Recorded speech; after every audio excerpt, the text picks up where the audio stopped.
Kalian udah tahu kan, pemilu tahun 2024 sudah dimulai. Pasang mata, pasang telinga, dan pahami dengan benar bagaimana menyalurkan aspirasi Anda dalam pemilu dengan benar. Kita harus tahu betul siapa saja peserta pemilu tahun 2024 ini. Ingat ya, ingat jumlah dan warna surat suaranya. Jangan sampai gagal fokus, karena suara kalian sangat menentukan setidaknya untuk 5 tahun ke depan. Oke, standby, kamera ready, sound ready, 3, 2, 1, action. Kita bertanya, kenapa Indonesia memilih sistem presidensial bukan sistem parlementer? Kami akan menganalisis perbandingan sistem parlementer dan presidensial berdasarkan konstitusi. Yuk kita bahas.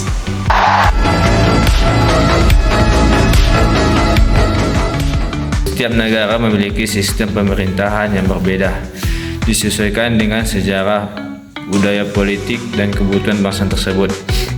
Indonesia menganut sistem presidensial, Inggris menggunakan sistem parlementer, sedangkan Prancis menggunakan sistem semi-presidensial. Perbedaan ini menimbulkan pertanyaan mendasarkan, apakah pemilihan sistem tersebut mata-mata karena tradisi historis ataukah memang terbukti efektif dalam menjaga stabilitas politik?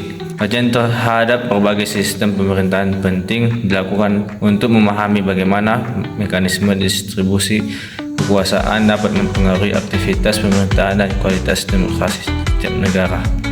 Tentang sistem pemerintahan yang ada di Indonesia, kami membatasi penelitian ini pada 3 fokus utama.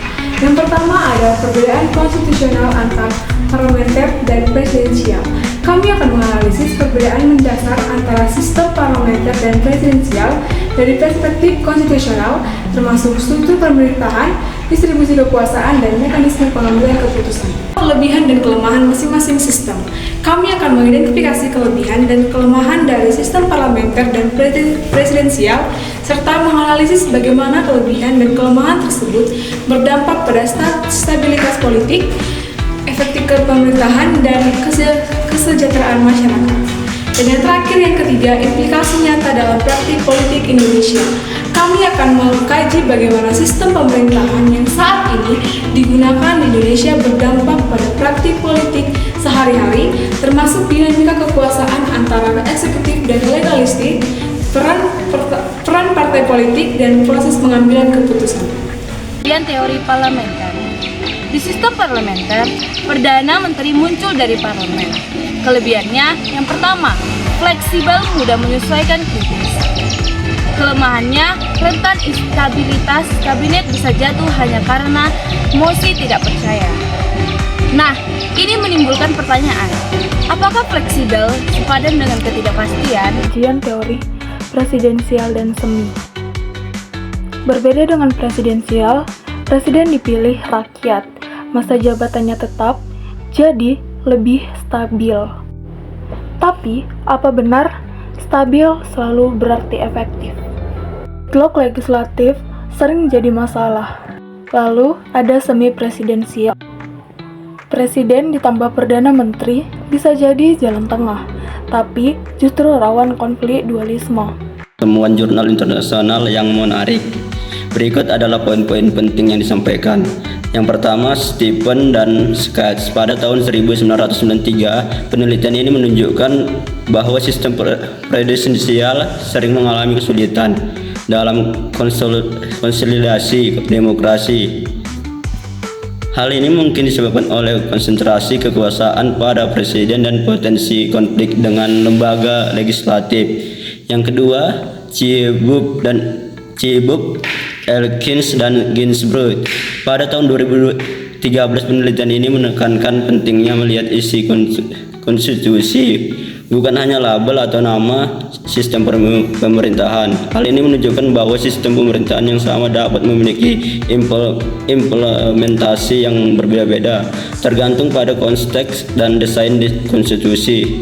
Yang ketiga, studi pada tahun 2023 tentang Indonesia dan Prancis. Penelitian ini menunjukkan bahwa praktik pemerintahan di Indonesia sering merupai sistem semi presidensial.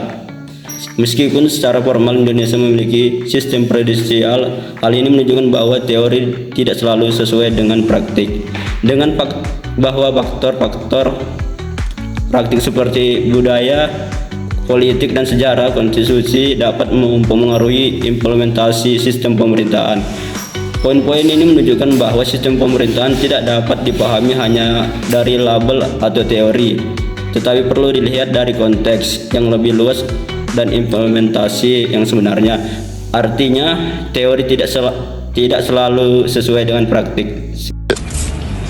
Temuan Jurnal Nasional di Dalam Negeri Asri Naldi 2025 menyoroti fenomena koalisi cair. Ini unik karena konstitusi kita presidensial, namun praktiknya sering dibuat ala parlementer.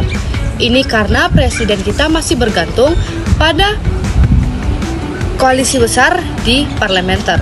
Pertanyaan kritisnya adalah, apakah ini benar kelemahan dari desain konstitusi atau masalah budaya politik? Bandingkan hasilnya begini. Stabil tapi lamban dan rawan deadlock. Parlementer, adaptif tapi bisa kritis kabinet. Semi presidensial, kompromi tapi rawan tarik-menarik kekuasaan. Tidak ada yang sempurna, yang menentukan bukan sistemnya, tapi bagaimana sistem itu dijalankan.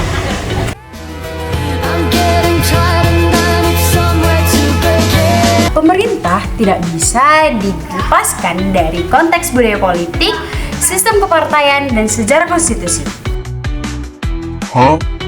Indonesia harus memperjelas dan memperkuat konsistensi presidensialnya. Jangan setengah presidensial, setengah parlementer. Karena justru kebingungan inilah yang membuat stabilitas politik sering goyah.